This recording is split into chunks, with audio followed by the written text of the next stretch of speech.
play is they look out for the new member. Because they know who they are, because these guys have come to the meetings and they know who to look for. And they go over and hi, introduce themselves. You know, I'm an ambassador, I'd like to, you know, introduce you around, what kind of business you're in, and they make the connections right there, right there. So it's a real powerful thing that we have.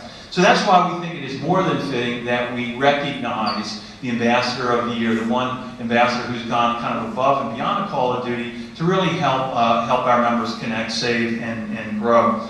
And the way the Ambassador of the Year is selected is they earn points throughout the year for the various things they do, the meetings they attend to, the chamber functions, the retention calls they make. So it's a big time thing, and you know, we're keeping score. And so at the end of the year, what happens is that person who is the best is rewarded here today. So today we actually have a unique pleasure of having a repeat winner. Brooke Grubb from Unique Impressions won last year, and she continues to have that passion for the chamber, and she is our 2013 our Ambassador of the Year. So I'd like to have Brooke come up and make a few comments.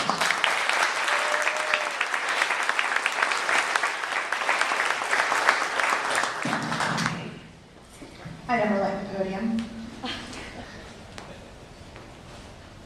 I'm so thankful to serve as an ambassador for the chamber.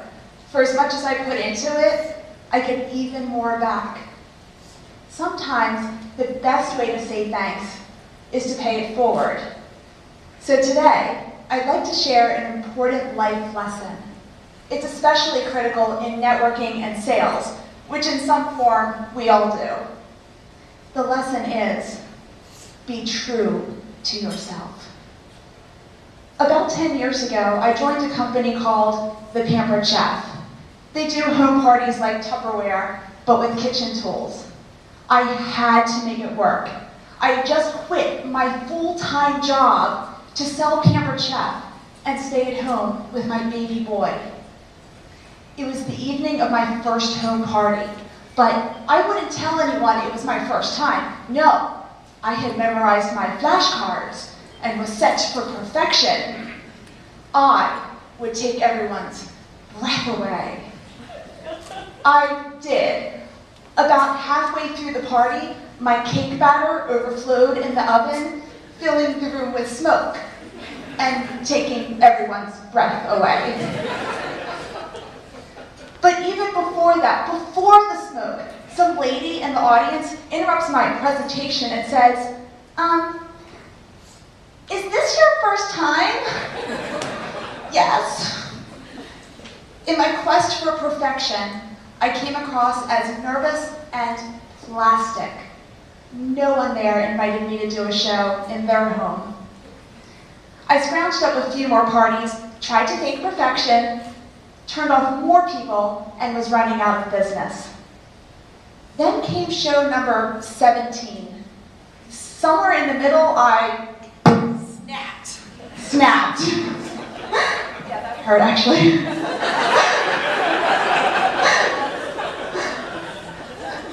When I snapped, I don't remember exactly what I said when I snapped, but it was snarky and not from a Pampered Chef approved flashcard.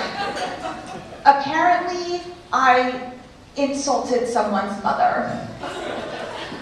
The audience laughed, so I dished out more of what I really wanted to say. Believe me, those comments were at my expense. 2 attendees booked a party, 1 joined my team. That's when I learned to be true to myself. When I had the courage to just be me, even parade my many imperfections. That's when people smiled. In my 6 years with Pampered Chef, I did 774 shows and recruited 89 people. Being true to ourselves seems obvious, but how many of us do it? Have you ever met someone at a networking mixer who wears the perfect suit, has the perfect hair, flashes the perfect smile, and like a robot utters how perfect life is? What do you think of that person? Ironically, how often are we tempted to be just as perfect when we serve as the face of our companies? In the end, we attract more people and more business by just being real. By the way, my reign with Pampered Chef ended when I found myself divorced and a single mom of 2 boys, 6 years old and 6 months old. I desperately needed a job with benefits. For a while, I stopped being true to myself. In desperation, I took jobs that were respectable, but totally conflicted with my off-center personality, like financial services and technology. I was out of my element and struggled to make ends meet. Then came a key connection thanks to the Newcastle County Chamber of Commerce. At one chamber event, I was catching up with fellow chamber member Donna Odell Hoke from Unique Impressions. I asked how things were. She said, "Oh, not good. You know our sales rep, Jackie? She's leaving. We're gonna miss her. And now I have to find someone new."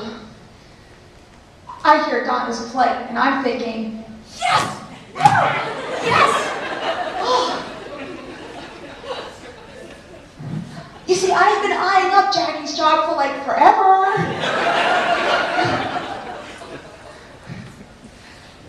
Jackie would put company logos on practically every imaginable object in the universe, and that was me. A month later, I settled into my new desk at Unique Impressions. That was 2 years ago.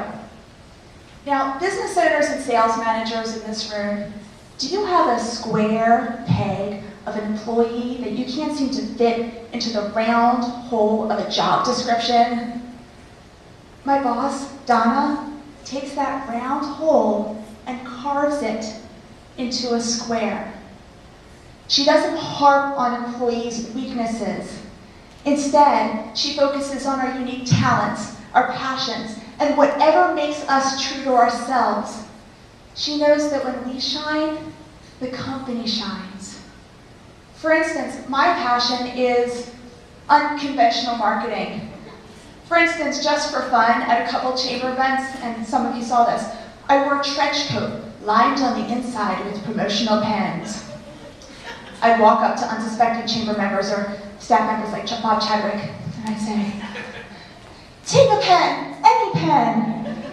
Of course, Bob would eventually figure out I was decent underneath, but for that split second before figuring out, the look on everyone's faces, it made it totally worthwhile. You should get your own trench coats and display your wares. It's totally worth it. Donna not only allowed for this publicity stunt, she lined the trench coat. I got a lot of business requests. Fortunately, most were related to our actual business. By allowing us to be true, Donna has a team that is energized, creative, productive, and loyal. Hopefully you're giving your team that chance. Hopefully you're giving yourself that chance. If not, imagine what your business, your career, your life would look like if you did. I got my second chance thanks to a key connection at the Newcastle County Chamber of Commerce. And thank you, Chamber, for giving me a few moments to share this message and pay it forward. Thank you.